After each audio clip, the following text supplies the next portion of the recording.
I just gotta tell you, man, like there's been a lot of talk about the way Kalen DeBoer handles himself. Like our fan base has been divided between DeBoer. Like, should he stay on? Should he stay? It's like that's way too early, in my opinion. That's way too early of a discussion to be had. It's like it's his second year, not his fourth, fifth year. Good grief!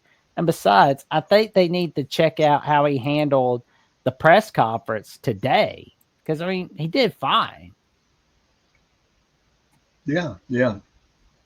Lest they forget, Coach Saban was 6-6, and well, I think they won the Independence Bowl. Maybe Yep. 7-6 his first year. I mean, come on. I mean, it's quite the challenge to bring in somebody and new, and I think people right now are just talking. It's just stimulating. I mean, they just want to vent their frustrations. They just want to do a bunch of yapping, talking, that kind of stuff. And but no, 9-4 for a first season. Obviously, a couple of you want to scratch your heads, but that's change. And we everything's looking good for the future. So I don't, people get bored and want to just start talking, throwing things out there, that kind of stuff. But excited to see where this spring, see what happens this spring, and then recruiting's been good, and we'll see. Time will tell. Just everybody's, it's all that instant stuff. Today's world, everybody wants everything right now, and we want to win right now, and that kind of stuff. He's fine. He's Oh fine. yeah. Oh yeah. He's definitely He's fine. been there before. I mean, he's been there many times before. So there's always a challenge, and there's always you learn from your mistakes. We'll see. Second year, we'll see what happens.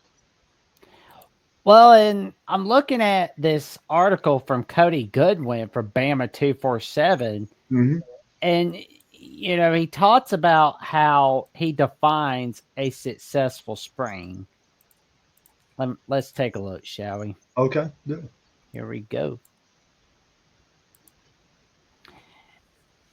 I think, and he says, "quote I think it's always about just continuing to climb, continue to have progress, challenge the guys out there. You're either getting better or getting worse. That's individuality. That's individually. That's us collectively. It's your side of the ball. I think that's a good starting point. Which direction did you go? I expect a great attitude, energy, effort, all that. It's always going to be that practice one. I expect that every single practice, but there are some times where a guy maybe is coming from injury or a rep that didn't go as well. We got to pick each other up. That's to me, it's either you're going up or you're going down. That's what Mm-hmm. I'm going always going to gouge it by, because in the end goal, it's to be our best and to your best individually. And he also like talked a little bit about like Ryan Grubb on whether he'll gravitate more to the offensive line, how he's going to still be involved with the quarterbacks. Now, how he's a strong believer that your play caller has to be around the QBs, but on your note, you're very right. It allows them to just do what you want a coordinator to do. That's oversee every position. He certainly has a lot of history and background with the offensive line. There's eyes that start in certain spots when you're a coordinator beyond just a quarterback.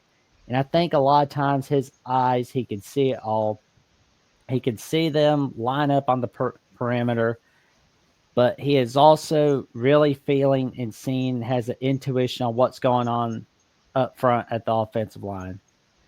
And he also went over about the quarterback battle where he's just like, the QB points, they're different points, few things procedure wise that were a little different.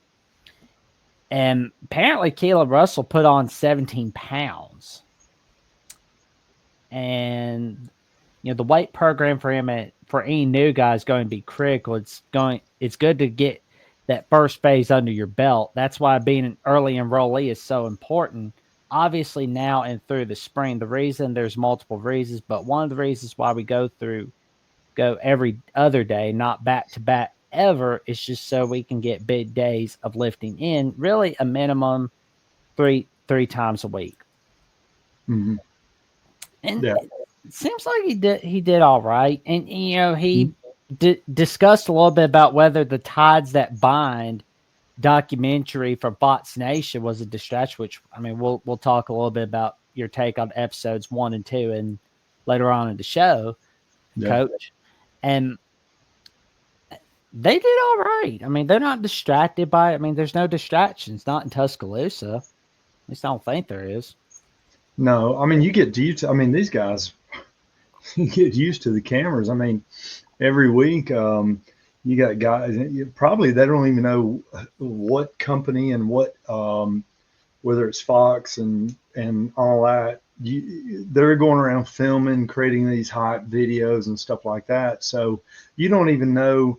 You learn to just ignore it. I mean, it's just there, and so some people may play up to it and whatever, get all the drama in front of it, trying to win the Academy Award. But most people are just immune to it, and they're just going to do their thing because it's so commonplace now to have cameras, whether it be from the athletic department or Fox Nation or whomever produced the Tides That Bind. So you get used to it, and so it doesn't become that big a deal. So it really, a camera is not going to affect the way you play and the way you present yourself and stuff like that. The only time it really may come into play is after the game, maybe before the game and you're getting all rah, rah, rah and all that kind of stuff. Maybe after the game when, that kind of, and you can get a little stupid in front of the camera. But as far as practice, you're not putting on a performance for the camera. You get used to it, and so when to whatever, act stupid, and then you also know when to concentrate and perform. So I don't think the video, any of that, had any impact on any part of it. Part of the fall is what I'm talking about. Part of practice, part of the season. You get used to it, you get immune to it. Yeah. Yeah, And it's not the first time this happened at Alabama. nope. This happened before. Nope. And of course he went over like what he wants to see from whoever wins the quarterback battle. And he says also it's gotta be a guy who could deliver the ball, command the huddle, command everything we do with the team, that presence, that belief and confidence in your signal caller. It starts with a lot of that, just the belief. The belief comes because you're making the throws and you're getting the ball to the guys in a fashion where they can go make their plays and reap the rewards of all the work they've put in.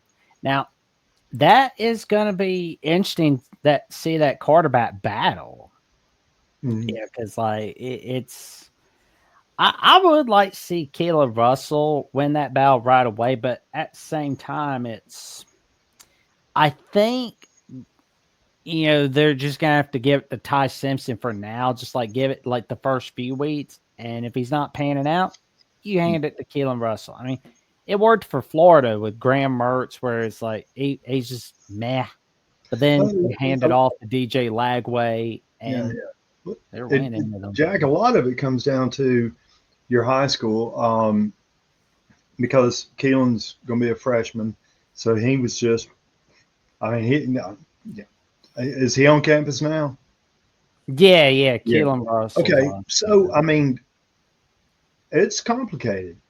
A lot of things going on with regard to quarterback as far as checking, doing this coverage, linemen, blitzes, or alignment, all that kind of stuff. And if you come in to Tuscaloosa and you've been in a high school program that kind of mirrors the complexity of all the nuances that go into being a quarterback and looking over at the defense, what's coverage, and scanning the defense and that kind of stuff. So if you've been exposed to a lot of that in high school, then your chances of being successful walking right in January helps. But I mean, if you're in a high school that runs a different offense, maybe a high school quarterback was more run based and handing the ball off a lot, although throwing and doing all that kind of stuff, and having to make checks and having to read defenses. And so it comes down to your exposure. How much as a high school senior as a quarterback have you been exposed to? So if you've been in a very sophisticated, high level high school offense, then the transition to college is a little bit, easier. But if you're, and then you have to also factor in the translation of the language as far as XYZ, split end, flanker. What terminology, defense? Who's a rover? Who's a bandit? Who's this? Who's that? And so you run into learning the terminology of player positions, defensive, all that kind of stuff. So it's a little more complex than what you think. And so if you're a high school senior that's been in a, just I would say a very, I don't want to say complicated, but sophisticated offense, and you understand all the terminology, all the reads, and all that kind of stuff, it makes it easier. But if you're not, and then you come in as a freshman and want to play quarterback, and and then you have you got all these accolades and stuff like that, and so the fan base is pushing, the program, put this guy in, and then it could be a recipe for disaster and failure. So it's a lot more to it than what it seems. There we go. And we got a hello from one of our YouTube members, the Godfather of the SEC. How are you doing today, good buddy? We are glad to see you today on today's edition of Crimson Tide Live on Alabama with the Voice of College Football. And I'm just curious to see what's going to happen. I want to see some good things happen for our quarterbacks. And with Ryan Grubb back, in Tuscaloosa for the second time, that's going to be a good thing. Yeah. Communication will be a lot better. Trust will be a lot better. And so it's looking good. Biggest thing for me is offensive line and edge. What we got coming out on the edge, and then offensive line continuity with regard to transition to the next season. Who's going to step up? Yeah, because I remember Coach DeBoer was talking a little bit about the offensive line, where Grubb will be gravitating more to the offensive line.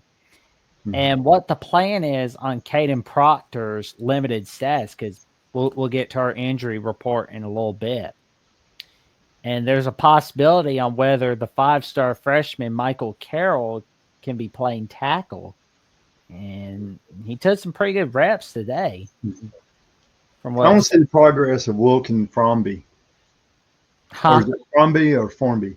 Wilkin. I know he early in the season he got a lot of flack for some penalties and stuff like that, and I don't know, you can throw a flag on holding any point in time. See, his progress. The kid from Tuscaloosa. Yeah. Well, and I'm interested to see how he progresses. What his role in the offense this coming season will be, because I think he could be, one that really progresses and can really have a push and have a great year. There we go.